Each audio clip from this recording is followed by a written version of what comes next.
안녕하십니까. 이번 시간에는 배우고, 익히고, 나누는 일이라는 주제로 배우는 일, 익히는 일, 나누는 일과 배움에는 끝이 없다 라는 측면에서 생각해 보겠습니다. 사람은 누구나 배우는 시기가 있고 배움을 익히는 시기가 있고 배우고 익힌 것을 가지고 사람들과 나누는 시기가 있어요.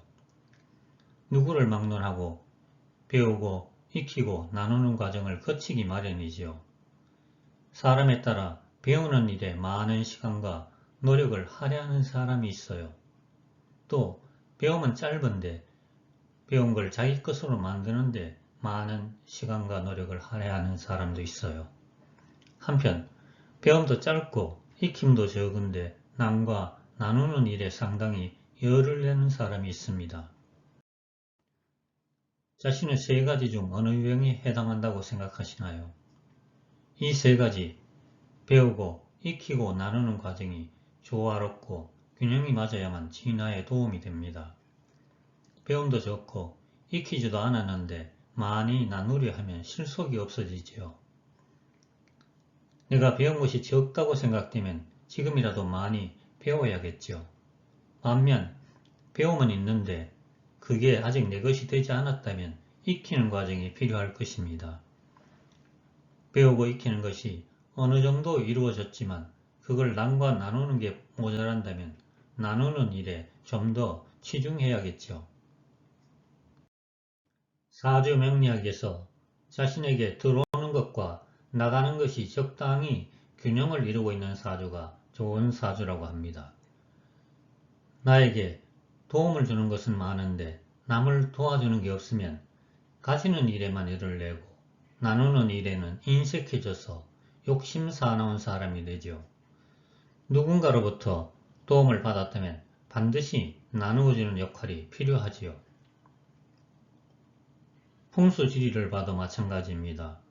기운이 들어오기만 하고 나가는 곳이 없는 지역에서는 사고나 우환이 자주 일어납니다. 앞이 가로막혀 있어 나가는 곳이 없으면 들어오는 기운을 감당하지 못하기 때문입니다. 이때는 길을 내거나 물길을 터주어 기가 흐를 수 있는 곳을 만들어 주어야 합니다. 고인물은 썩는다고 하지요. 들어오고 나감의 균형이 맞아야 좋은 것입니다. 배우는 일, 익히는 일, 나누는 일 중에서 나는 지금 어느 시점에 와 있는가 스스로 살펴보시고 지금부터라도 자신이 부족한 부분을 보충하려는 노력이 필요할 것입니다. 배움에는 끝이 없어요. 중국의 작가 후아난이 지은 인생의 레몬차라는 책에 실린 글입니다. 미국 동부의 한 대학에서 기말고사 마지막 날에 있었던 일입니다. 한 건물의 계단에 공과대학 4학년 학생들이 웅성웅성 모여 있었어요. 그들은 몇 분 후에 시작될 시험에 대해 이야기를 나누고 있었는데 모두 자신감으로 가득 차 있었죠. 이 시험을 치르고 나면 그들은 졸업식을 거쳐 사회로 첫 발을 내딛게 되는 것이죠. 종이 울리자 학생들은 성큼성큼 교실 안으로 들어갔어요. 그리고 교수님이 나누어진 시험지에 시험 문제가 단 5개밖에 없다는 사실을 알게 되었을 때는 모두 속으로 쾌재를 울렀어요. 그로부터 3시간 후 교수님은 답안지를 제출하라고 했지요. 그런데 어찌된 일인지 학생들의 얼굴에서 3시간 전의 자신감은 전혀 찾아볼 수 없었어요. 아니 모두 공포에 질려 있었습니다. 누구 하나 한마디 말도 입 밖에 내지 않았지요. 학생들이 답안지를 모두 제출하자 교수님은 교단에 서서 학생들을 하나하나 바라보았어요. 학생들의 초조한 표정을 한동안 말없이 바라보던 교수님이 입을 열었어요. 문제를 모두 푼 사람은 손을 들어보게. 단 한 명도 손을 들지 않았어요. 네 문제를 푼 사람은 몇 명이나 되지? 역시 아무도 손을 들지 않았어요. 그럼 3문제를 푼 사람은?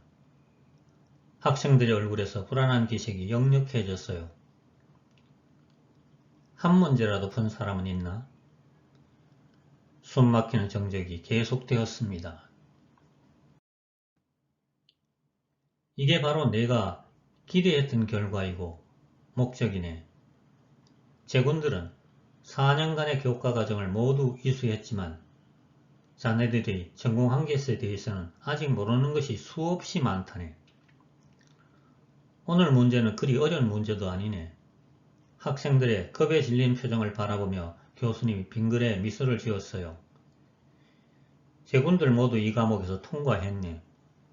하지만 이것 하나만은 잊지 말게나. 제군들이 비록 대학을 졸업하기는 하나 배움은 이제부터 시작이라는 사실일세. 세월이 흘러 이 교수님의 이름은 학생들의 기억 속에서 잊혀졌지만 이 마지막 수업만은 결코 잊혀지지 않았지요. 배움에 관심이 없거나 바빠서 책을 볼 시간이 없다고 변명하는 사람들은 언젠가 시대의 흐름에 따라가지 못하고 낙오하게 됩니다. 학문은 배를 타고 강을 거슬러 올라가는 것과 같아서 앞으로 나아가지 않으면 곧 후퇴하고 말죠.